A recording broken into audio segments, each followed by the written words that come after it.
Assalamualaikum students. My name is Muhammad Ramadan, your chemistry teacher. Welcome to concept fair. हमने first year chemistry उसको start किया हुआ था और हमारा चैप्टर नंबर 1 वो चल रहा था। आज हम उसका लेक्चर नंबर 11 वो देखेंगे जिसमें हम जो ऑक्साइड्स हैं उनकी जो आपके पास टाइप्स हैं उनको हम डिस्कस करेंगे इस लेक्चर में। और उसके बाद जो इलेक्ट्रोनेगेटिविटी डिफरेंस है वो किस तरह जो ना वो कोवेलेंट करैक्टर और आयनिक करैक्टर को डिसाइड करती है उसको भी हम इसी लेक्चर में ही डिस्कस करेंगे। तो चलिए शुरू करते हैं। देखिए ये आपके सामने ऑक्साइड्स को पढ़ने से पहले मैं आपको ये कंसेप्ट समझाना चाहूँगा जिससे आपको ऑक्साइड वाला जो टॉपिक है इस तरह आगे जो उसका नेक्स्ट टॉपिक है क्लोराइड्स वो भी आपको क्या लगेगा आसान लगेगा। यहाँ पर अगर आप देखें तो मैंने पीरियड टेबल उसको मैंने लिखा हुआ उसमें से पहले 2 पीरियड मैंने लिए हैं। इसमें देखें lithium beryllium boron carbon nitrogen oxygen fluorine ये सेकंड पीरियड सोडियम से लेकर वो क्लोरीन तक ये आपके पास क्या है थर्ड पीरियड। अब नीचे उनकी आपके पास इलेक्ट्रोनेगेटिविटी लिखी हुई है 1.0 1.5 और 2.0 2.5 3.0 3.5 एंड 4.0। ठीक है 0.5 का इंटरवल डालकर आपने इनको क्या करना है याद रखना है कि आपके पास क्या है ये इलेक्ट्रोनेगेटिविटी आपको दी गई है ये दूसरे नंबर पर।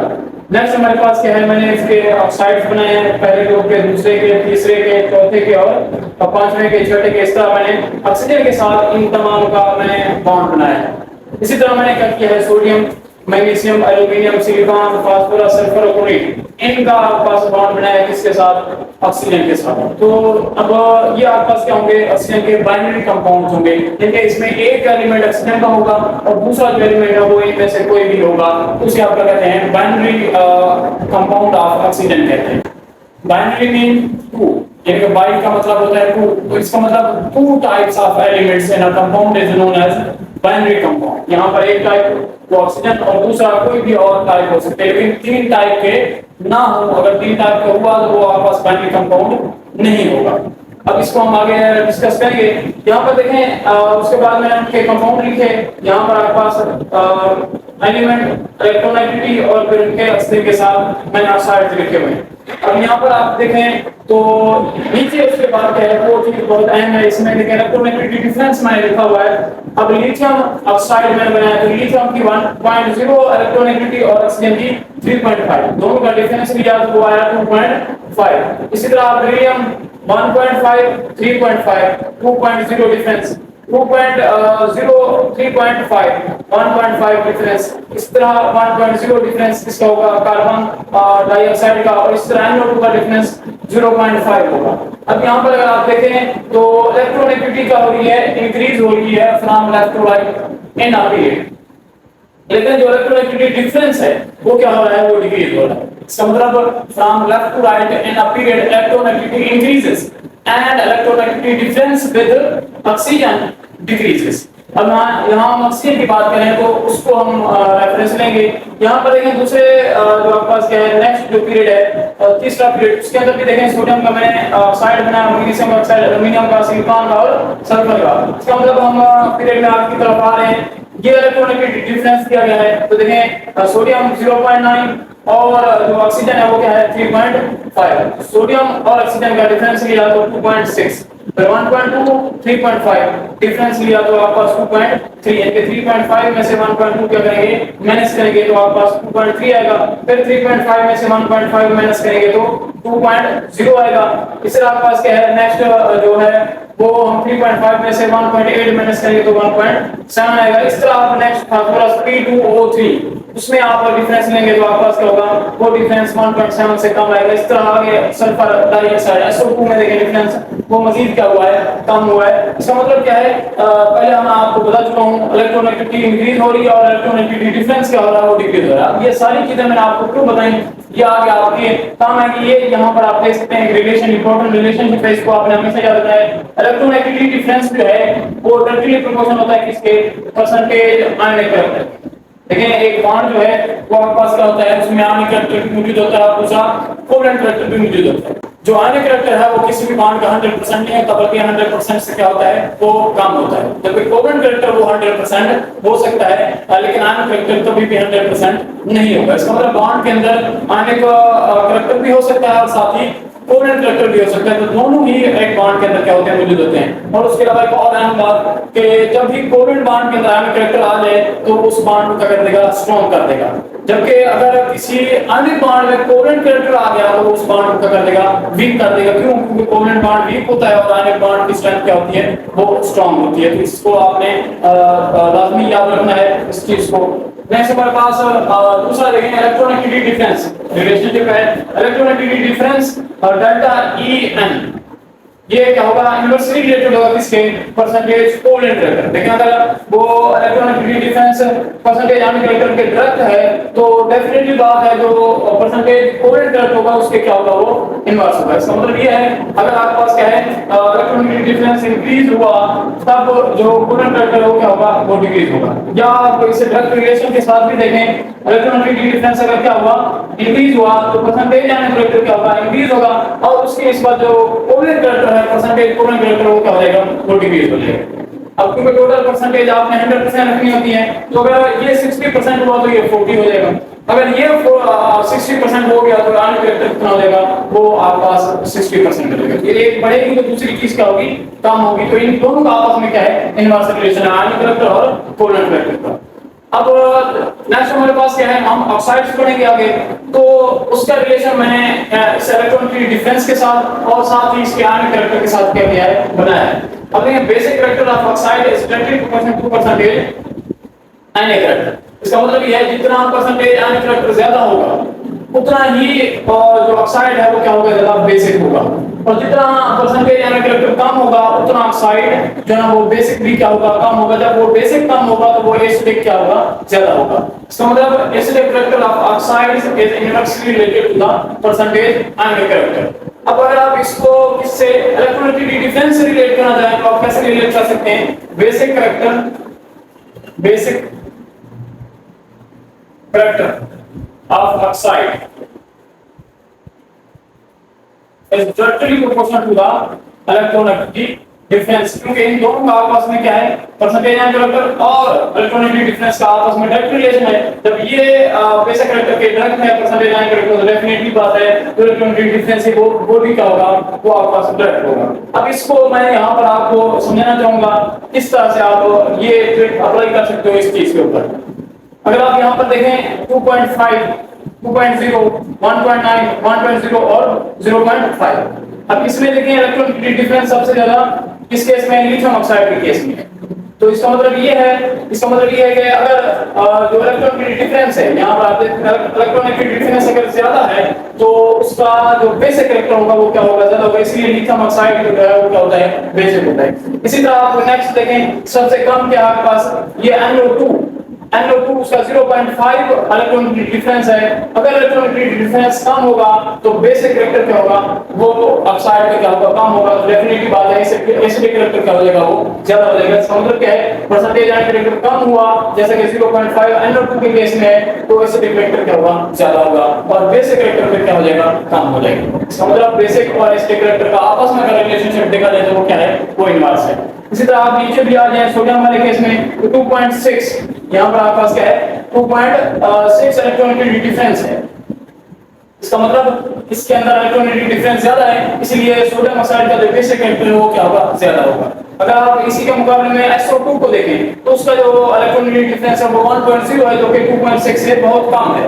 इसीलिए ये जो ऑक्साइड होगा ये आपका बेसिक नहीं बल्कि क्या होगा, एसिडिक होगा। जितना इलेक्ट्रोनेगेटिविटी डिफरेंस ज्यादा होता है उतना उसका ऑक्साइड का बेसिक करेक्टर क्या होता है, ज्यादा होता है। अगर आप नेक्स्ट, ये तो हमने पीरियड की बात कर ली कि जो पीरियड में बेसिसिटी है ऑक्साइड की वो क्या होती है, कम होती है और एसिडिटी क्या होना शुरू हो जाती है, बढ़ना शुरू हो जाती है।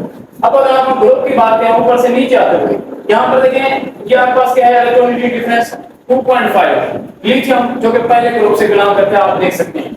और सोडियम वो भी पहले ग्रुप से बिलोंग करता है लेकिन उस लिथियम से क्या होता है, नीचे होता है। उसकी जो आपके पास क्या है, इलेक्ट्रोनेगेटिविटी डिफरेंस देखा जाए Na2O में तो 2.6 है। इसका मतलब 2.5 और 2.6 को कंपेयर किया जाए तो 2.6 क्या है, वो लार्जर वैल्यू है। इसका मतलब ये है कि ग्रुप में ऊपर से नीचे आता है इलेक्ट्रोनेगेटिविटी डिफरेंस जो है वो क्या करता है, वो इंक्रीज होता है। जब इलेक्ट्रोनेगेटिविटी डिफरेंस इंक्रीज होगा तो बेसिक करेक्टर ऑफ ऑक्साइड वो क्या होगा, इंक्रीज होगा। इसका मतलब क्या है, basicity of oxide increases down the group and decreases along with the period। ये चीज आपने याद रखनी है। अब इंशाल्लाह आपको क्या होगी, जो मैं चीजें आपको समझाऊंगा आगे वो आपको इजीली समझ आती जाएंगी।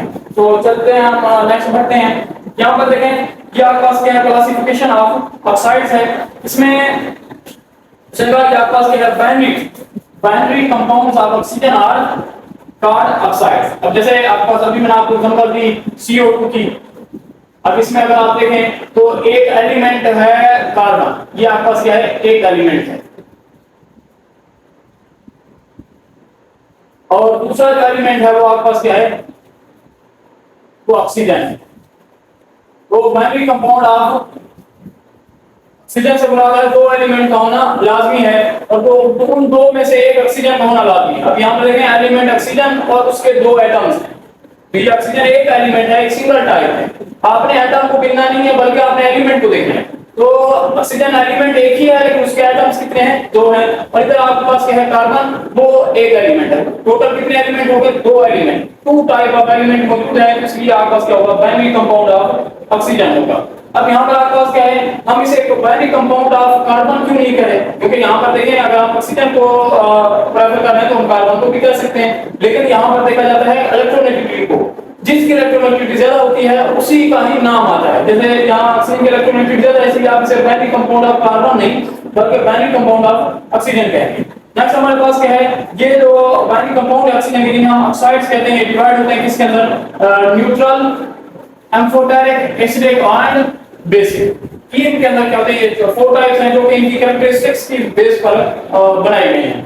अब नेक्स्ट हम जो सबसे बड़ी टाइप है उसकी तरफ बढ़ते हैं, जो कि बेसिक ऑक्साइड है। अब यहाँ पर देखें तो ग्रुप फर्स्ट एंड सेकंड। यहाँ पर मैंने आपको ये चीज बताई, ये देखें ग्रुप फर्स्ट है और ये आपके पास क्या है, ग्रुप सेकंड है। लेकिन एक चीज आपने याद रखनी है, ये जो बेरिलियम है, ये आपके पास जो बेरिलियम मौजूद है, इसका जो ऑक्साइड है वो बेसिक नहीं होता बल्कि क्या होता है, एम्फोटेरिक। उसके नीचे जितने भी ग्रुप 2 के मेंबर हैं उन तमाम का जो ऑक्साइड होगा वो क्या होगा, बेसिक होगा। सिर्फ और सिर्फ बेरिलियम को शो करता है, पीकुलर बिहेवियर शो करता है। इसको इंशाल्लाह हम नेक्स्ट डिस्कस करेंगे। और जो फर्स्ट ग्रुप है वो सारे के सारे जो एलिमेंट्स हैं वो बेसिक ऑक्साइड बनेंगे, यानी कि first and second group elements except beryllium form basic oxides. उसकी रीजन मैंने आपको यहाँ एक्सप्लेन कर दी, इलेक्ट्रोनेगेटिव डिफरेंस क्या होता है, ज्यादा होता है। अब नेक्स्ट हमारे पास इनको बेसिक ऑक्साइड्स क्यों कहते हैं, इसीलिए कहते हैं कि जब आप इन्हें वाटर के अंदर डालते हैं, डिसॉल्व करते हैं, तो ये क्या बनाते हैं, वो बेस बनाते हैं। यहाँ पर आप देख सकते हैं, लेकिन ये आपके पास क्या है, सोडियम ऑक्साइड वाटर के साथ आप इसका रिएक्शन करवाएंगे तो आपके पास क्या बनेगा, अल्कली बनेगा, स्ट्रॉन्ग बेस बनेगा। इसीलिए यहाँ का कहते हैं हम बेसिक ऑक्साइड्स कहते हैं। अब यहाँ पर देखें कैल्शियम ऑक्साइड जो कि दूसरे ग्रुप से बिलोंग करता है, जब ये वाटर के साथ रिएक्ट करता है तो क्या बनता है, कैल्शियम हाइड्रोक्साइड, जो कि क्या है, स्ट्रॉन्ग बेस है। इसीलिए ये क्या कहलाता है, ये कैल्शियम ऑक्साइड है, बेसिक ऑक्साइड कहलाता है। अब देखिए next, basicity of oxide increases, basicity of oxide increases, basicity of oxide increases down the group, so solubility also increases। अब यहाँ पर देखें ये आपके पास क्या है, मैं यहाँ पर आपको एक्सप्लेन कर चुका हूँ, लिथियम और सोडियम को कंपेयर करा के आप देखेंगे इलेक्ट्रोनेगेटिव डिफरेंस क्या हो रहा है, ग्रुप में नीचे तो इंक्रीज हो रहा है, जिसकी वजह से क्या होगा, जिसकी वजह से उसकी जो बेसिसिटी है ऑक्साइड की वो क्या होगी, वो इंक्रीज होगी। जब बेसिसिटी इंक्रीज होगी तो इसका मतलब क्या है, वो मोर बेसिक होता जाएगा, और जो जितना ज्यादा बेसिक होता है वो उतना ही जल्दी क्या हो जाता है, डिसॉल्व हो जाता है किसके अंदर, वाटर के अंदर। इसका मतलब इनकी सॉल्युबिलिटी भी क्या होगी, इंक्रीज होगी, इनकी बेसिसिटी भी क्या होगी, इंक्रीज होगी। अब इसके अगर आप रिलेशनशिप को देखें, यहाँ पर मैं आपको इसका रिलेशनशिप अगर बना दूं तो यहाँ पर आपने इस चीज को याद रखना है, जो आपके पास क्या है, बेसिसिटी है,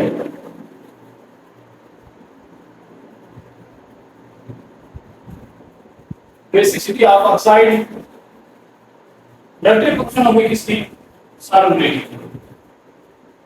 ये क्या करेगा, बेसिसिटी इंक्रीज होगी, सॉल्युबिलिटी भी क्या होगी आपके पास, वो भी इंक्रीज हो जाएगी। तो ये आपने रिलेशन इस चीज के रिलेशन याद रखना है ताकि आपको किसी किस्म की कोई कंफ्यूजन ना हो।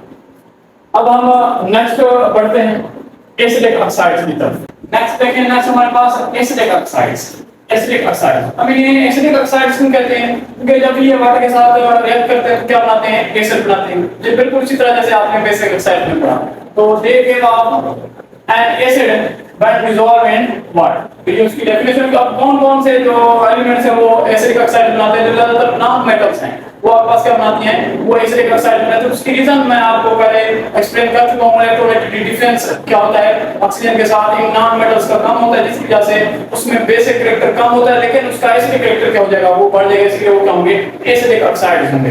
अब यहाँ पर देखें नॉन मेटल कौन कौन से, नॉन मेटल ऑफ ग्रुप 4 है। अगर आप ग्रुप 4 के अंदर देखें तो कार्बन और सिलिकॉन, ये दो, और इससे नीचे जितने भी मेंबर हैं वो सारे आपके पास एम्फोटेरिक ऑक्साइड बनाएंगे। अब नेक्स्ट हमारे पास 5 है, नाइट्रोजन और फास्फोरस, पहले दो मेंबर ये, इसके अलावा जो आपके पास नीचे मौजूद होंगे वो एम्फोटेरिक ऑक्साइड बनाएंगे। इस तरह के जो आपके पास 6 है और 7 है, ये दो ग्रुप हैं, ये पूरे का पूरा ग्रुप है, वो क्या बनाता है, वो आपके पास एसिडिक ऑक्साइड बनाता है। इस चीज को आपको याद रखना है, फॉर्म एसिडिक ऑक्साइड। अब यहाँ पर आप देख सकते हैं, देखें P2O3, P2O3 फास्फोरस ऑक्साइड है, SO2 सल्फर ऑक्साइड। अब ये आपके पास क्या है, जब वाटर के अंदर इनको डाला जाता है तो ये आपके पास क्या देते हैं, एक एसिड देते हैं। यहाँ पर आप देखें इस एसिड का नाम जो है वो इंपॉर्टेंट है, इसको आपने याद रखना है। इसका नाम है फास्फोरस एसिड। और जब SO2 को वाटर में डालते हैं ये H2SO3 देता है, इसे हम कहते हैं सल्फ्यूरस एसिड।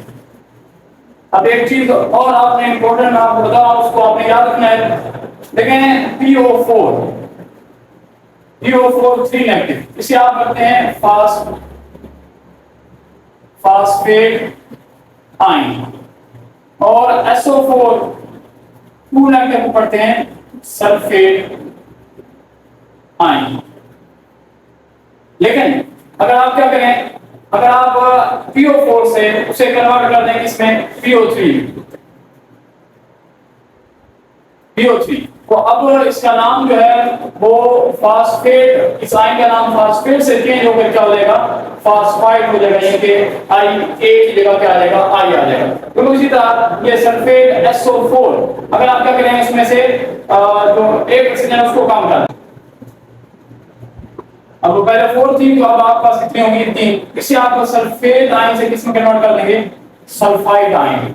तो ये आपने इस चीज को याद रखना है। इसी तरह H3PO4 फास्फोरिक एसिड, लेकिन H3PO3 तो फास्फोरस, यानी कि एक को आप अस में चेंज कर देंगे। इसी तरह H2SO4 सल्फ्यूरिक एसिड, तो H2SO3 क्या होगा, सल्फ्यूरस एसिड। एक एसिड को आप किसमें कन्वर्ट कर देंगे, अस एसिड।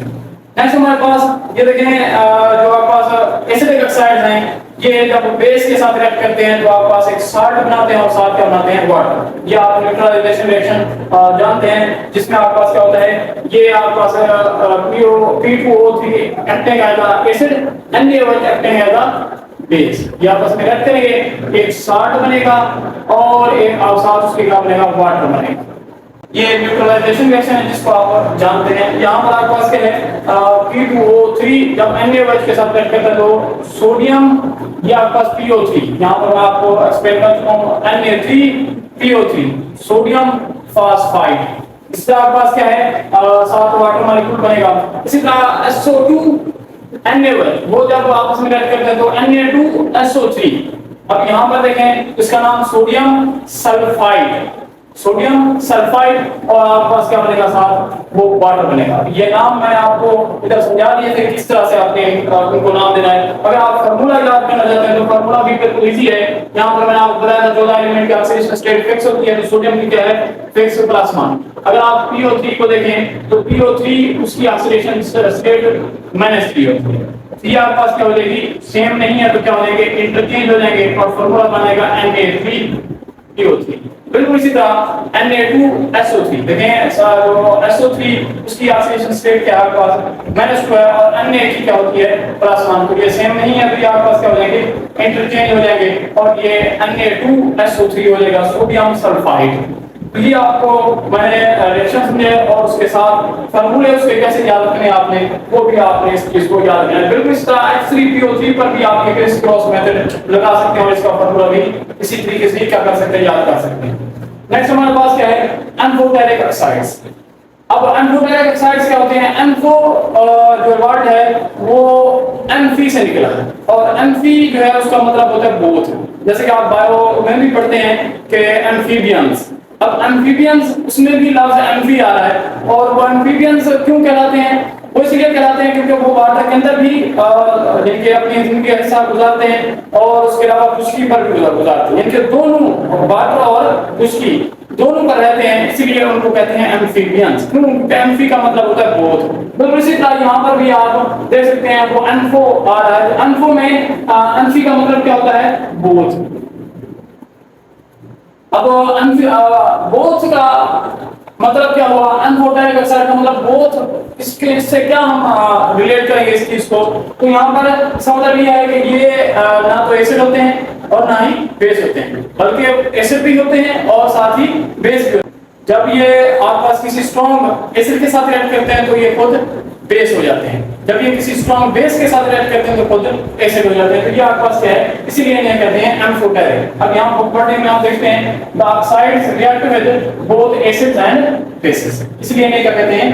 जो ना एम्फोटेरिक ऑक्साइड कहते हैं। जैसे कि एल्यूमिनियम ऑक्साइड है, aluminium oxide is insoluble in water but reacts with HCl to form AlCl3, aluminum chloride and water. बिल्कुल वही एसिड, ये आपके पास यहाँ पर जो HCl वो एक्टिंग एज एसिड, और जो आपके पास क्या है Al2O3 है, ये आपके पास क्या होगा? Acting as base. ये आपके पास क्या होगा? एसिड, तो उसके नतीजे में एक साल्ट बनेगा और साथ आपके पास क्या होगा? वाटर बनेगा। इसी तरह से एंड विद NaOH, यहाँ NaOH एक्टिंग एज बेस और Al2O3 एक्टिंग एज एसिड। यहाँ पर आप देख सकते हैं ये एसिड भी और बेस भी दोनों काम कर रहा है, इसलिए हम इसे एम्फोटेरिक ऑक्साइड कहेंगे। तो ये आपके पास क्या बनेंगे? एक आपका पास साल्ट बनेगा सोडियम एल्यूमिनेट, और साथ क्या बनेगा? आपके पास वाटर बनेगा। तो ये बेसिक न्यूट्रलाइजेशन रिएक्शन, इसको आपने याद रखना है। नेक्स्ट हमारे पास देखें Al2O3।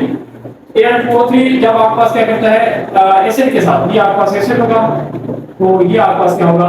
बेस होगा। तो उससे करने में एल्यूमिनियम क्लोराइड साल्ट बनेगा और साथ क्या बनेगा? वाटर बनेगा। ये आपके पास क्या रिएक्शन है। अब यहाँ पर आप क्रिस क्रॉस मेथड लगाकर इस फार्मूले को याद कर सकते हैं। इसी तरह Al2O3, इस फार्मूले को भी क्रिस क्रॉस मेथड से याद किया जा सकता है। तो ये एक्टिंग एज एसिड, क्यों? क्योंकि आपने इसका स्ट्रॉन्ग बेस के साथ क्या किया है? रिएक्शन करवाया है। तो ये आपका सोडियम एल्यूमिनेट Al, यहाँ पर देखें Al, ये double bond oxygen, single bond oxygen negative, इसे हम AlO2 मान नेगेटिव लिखते हैं। तो ये आपके पास क्या है? एल्यूमिनेट आयन है, तो सोडियम के साथ जब मिलेगा तो ये आपके पास क्या बनेगा? Na पॉजिटिव वन, और ये नेगेटिव वन को आपस में काट जाएंगे और फॉर्मूला बनेगा NaLO2 प्लस वाटर। तो ये आपके पास क्या है? साल्ट, और साथ क्या आपके पास वाटर बनेगा। तो ये हमारा था आज का लेक्चर, जिसमें हमने ऑक्साइड्स को डिटेल के साथ स्टडी किया, उसकी टाइप्स को स्टडी किया और उसके जो कांसेप्ट था उसको हमने समझा। अगर आपको ये लेक्चर पसंद आया हो तो लाइक करें, शेयर करें और चैनल को जरूर सब्सक्राइब करें ताकि आपको मिलते रहें ऐसे ही हेल्पफुल वीडियोस। शुक्रिया।